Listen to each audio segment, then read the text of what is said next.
Thank you very much, Dr. Landa. And it's really a great honor for me to be addressing this audience in this very distinguished institution. And when I say distinguished, I don't just mean in the sense of excellency. I mean it's a very different kind of institution of higher learning than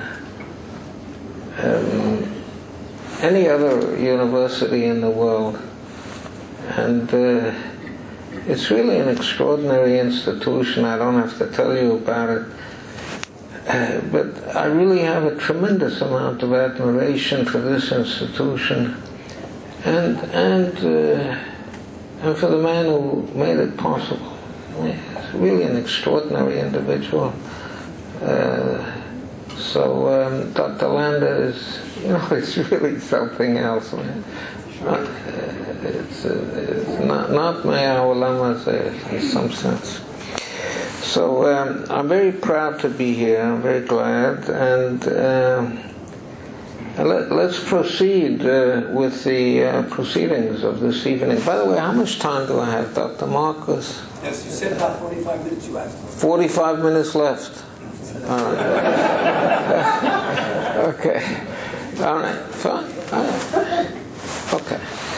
And then there'll be questions afterwards? If they are. Otherwise. If there are questions, there'll be questions. Okay. Very good. So what I'm going to present tonight is really the tip of the iceberg. It's a glimpse at economic theory in the Talmud. There's a lot of economics in the Talmud. There's a lot of economic theory in the Talmud.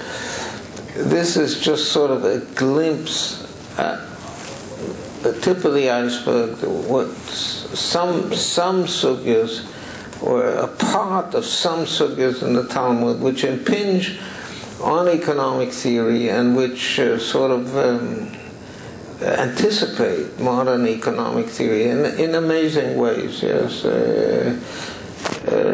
ideas which only became clear. I won't talk about Adam Smith, who was like 300 years or 250 years ago, but things were much more modern than Adam Smith were already anticipated in the Gemara. So let me get started. This is sort of the table of contents of the evening, or the program of the evening. We're going to deal with five. We're going to perhaps the program is to deal with five sugyas, five items, which all touch on different aspects of modern economic theory. And the first one I want to deal with is the Posbul. Okay? Fixing the world, Tikkun Olam. When we talk about the Posbul, we hit on maybe what is the most basic principle of modern economic theory. And that is that what makes the economic world go round is the idea of incentives. Okay, with incentives, if you match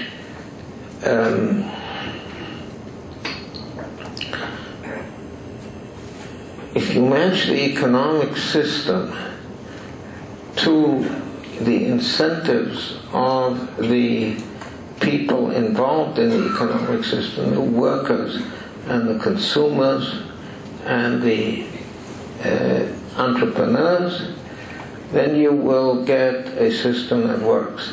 And if you do not match the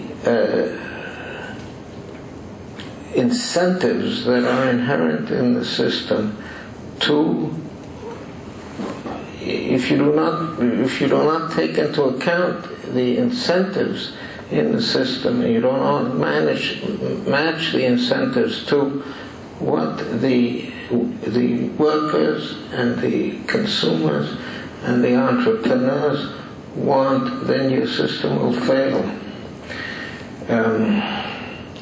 And we've seen that happen in the previous 100 years. We've had this great fiasco, which was communism and socialism, which failed because it did not take into account that the basic incentives of people are to do better by themselves, to do better for themselves. And this is what led to the downfall of these economic systems. And we were mentioning the economic downturn that we are witnessing now, and indeed a lot of that economic downturn is caused by not fine-tuning the incentives, incorrect incentives in all kinds of places. These are things that can and should be corrected. So incentives are really, that is the watchword of modern economic theory. And it's very well illustrated by the post-war. As you all know, by the way, why do I use the phrase "fixing the world"? Because that's the phrase the Gemara uses. The Gemara called it Tikkun Ha'olam. The Gemara in the fourth parak of Gittin uses the word Tikkun Ha'olam. The Mishnah and the Gemara again and again, Tikkun Ha'olam, that phrase occurs. And the phrase occurs in one context. It always has the same meaning. It means when the halacha, the basic halacha midoraisa, or the halacha that even the Mishnah promulgated,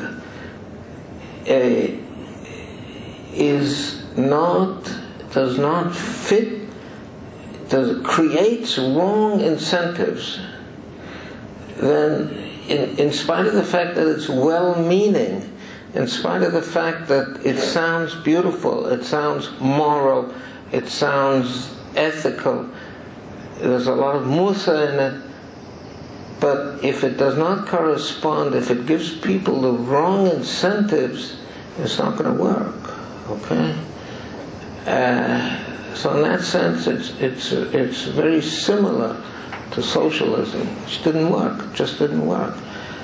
My wife and I were in Vietnam a year and a half ago, and